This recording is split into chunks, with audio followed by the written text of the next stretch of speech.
Hi everyone, it's Mariah Rossel with A Journey of Beauty.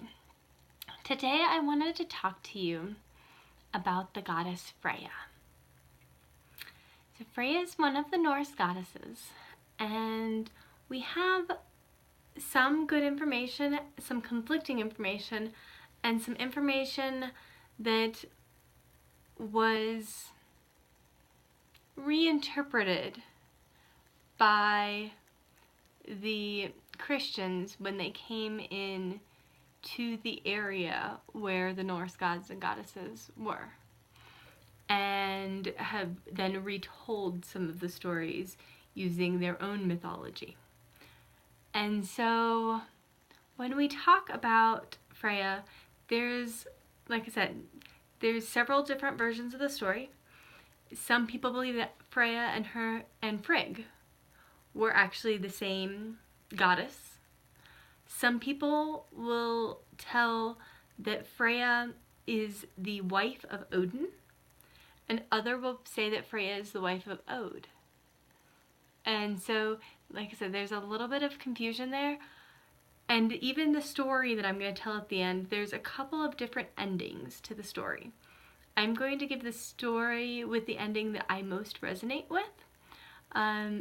But I just want to make sure that it's very clear that there's many different sources with slightly different information.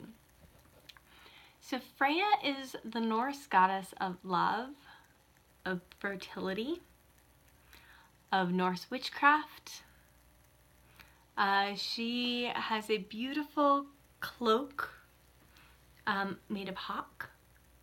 She rides a carriage drawn by cats. Her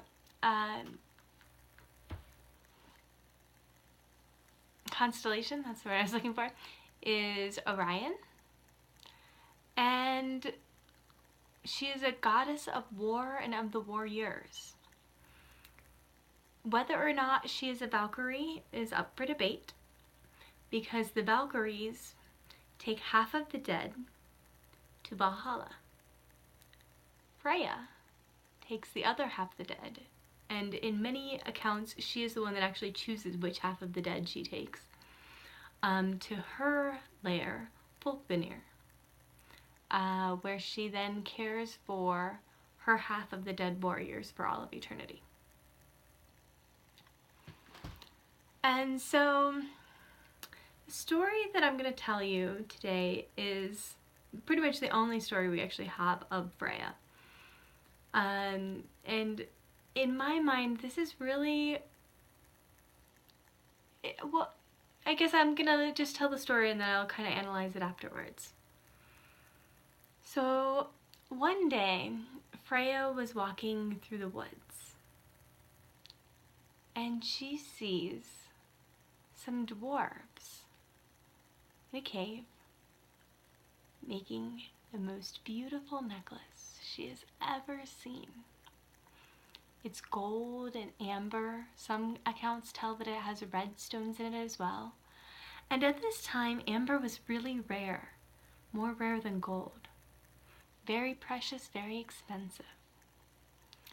And Freya falls in love with this necklace. And I'm not talking a necklace like what I'm wearing, but more of like a big collar type necklace. And she goes to the four dwarves, presumably their brothers, and she says, "Oh, how much gold can I give you? I have plenty,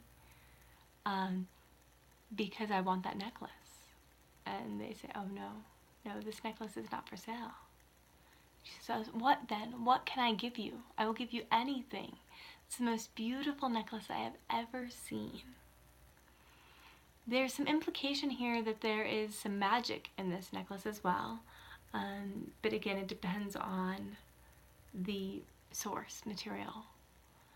And the dwarves think about it for a minute, and then they say, "The only way that you can have this necklace is if you sleep with or marry each one of the four of us on consecutive nights." Now Freya is married to her husband, Ode, and she has been faithful up to this point, but she wants this. There's something within her that says she has to have this necklace. The name of the necklace is the Brisingamen necklace. And so she says, okay, she wanted the necklace. And because Freya is the goddess of sensuality, the goddess of love, having her for a night, whether it is for a full day and night in some sort of sexual relationship, is more than just that each one of the dwarves have sex. They have sex with Freya, the goddess of sex, the goddess of sensuality, the goddess of love, and all of those things. And so sex with Freya is more deep and magical than just having sex. So that is why the dwarves are willing to give such a precious necklace for sleeping with Freya, because what she offers, what she gives, this is part of the magic, this is part of her power, is sex, right? And so she does in each of the 4 nights, and then she returns.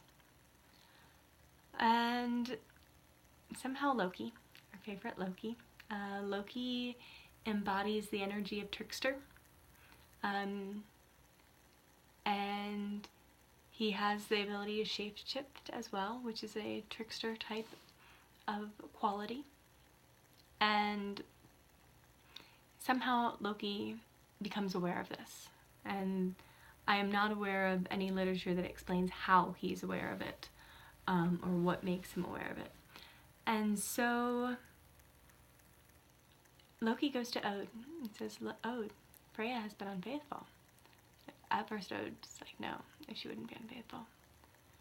And then Loki's yeah, she was. And so Ode's like, okay, well, prove it to me. And so that night, so Freya and Ode, despite being married, do actually sleep in separate chambers. And so Loki has the ability to shift into a fly. And so that night, he turns into a fly and is able, with his tiny little flying ability, to get into Freya's chambers.